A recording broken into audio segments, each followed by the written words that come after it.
Hello, my name is Peter Kareem. I'm from New Zealand and I'm 67 years of age and turned 68 in about 3 months' time.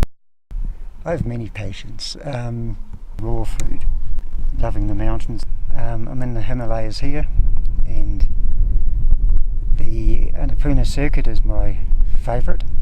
I've been here many times before, and a lot of those times I've been here to do research on altitude sickness. I've had a passion for studying physiology and natural health for many years, and I decided that while I was in Nepal loving the mountains that I'd find out a little bit about this altitude sickness.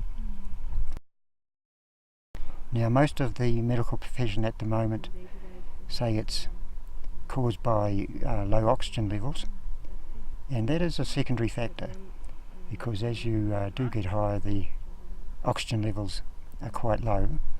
But the primary factor is to do with a thing called hemoglobin, which is to do with the iron content of your red blood cells.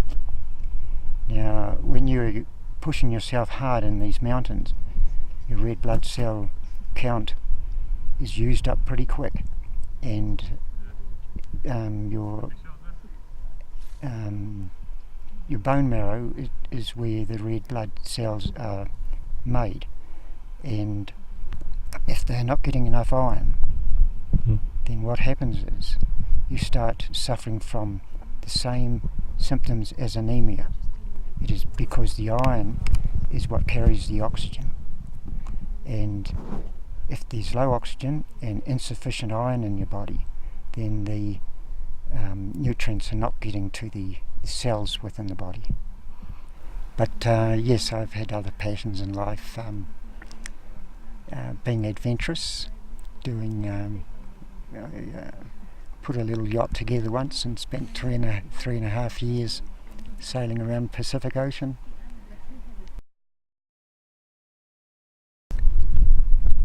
I guess because my life has been earth-based, and I've always been a person who's been trekking in life, and as a younger person I was seriously into snow and ice climbing, and that's one reason I come back here to the Himalayas quite often.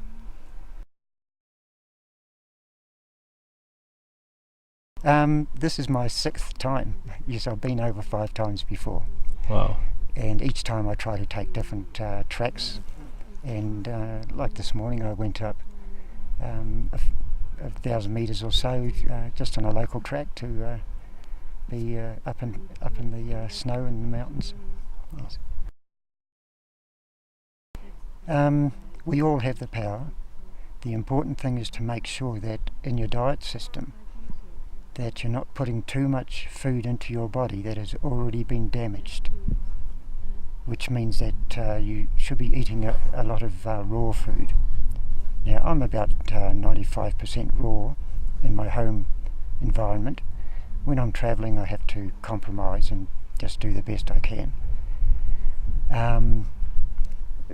If you're eating a typical Western diet, then most of the food that you're eating has been damaged to some point. Now, what we're calling damage, this is when the food is taken above the point of denaturing. Denaturing happens up to about 42 degrees centigrade, and above that, the more heat that's put onto the food source, the more damage is done to it. And then you are consuming this food, and your body's been built out of demolition material. Now, I've been at it long enough now that my body's hopefully does not have too much demolition material in it, so I'm able to push it a little bit harder than most people of my age. I haven't beaten age, I'm still slowing down, but I'm managing to hold on to it quite well. Several reasons. Firstly, as a younger child I suffered severely from tonsillitis. I had to take days off school, and there was a lot of pain. And this went on for most of my life until I was in my early 20s, and I had my tonsils out, and it was the impact of that made me stop and start thinking that somewhere from the time I was born to that moment I was doing something wrong, and I needed to change my lifestyle. The other thing that made me seriously go down this path was that my father died when I was 14 to 15, left mum with 6 kids and no income. Things were pretty hard at the time, and I decided as a younger person that one day I was going to find out what caused cancer. Why do people get these diseases and start dying of cancer? And then I started reading about other ways people were dying, all the diabetes and the cardiovascular problems, and I kept going down this roadway that became a passion. Things like Alzheimer's diseases and multiple sclerosis, Huntington's diseases. Yes, there's not many diseases I haven't covered at this stage of life. I live in a small township in New Zealand. The name of the township's called Kareem. It's on the west coast of the South Island, and I've got a small acreage there. It's just under 2 acres, and I have a number of fruit trees on the property, set up on a permaculture system. Permaculture is a system that was developed by an Australian chap many years ago. Basically what we're talking about is taking a small environment and treating it with as many diversity of tree sources and food sources. And my place is mainly set up with fruit trees at this stage. Later I'll put more gardens in. And in my place I've well over 100 fruit trees and vines and things of that sort. And any excess food I swap with local people for who are right into gardening.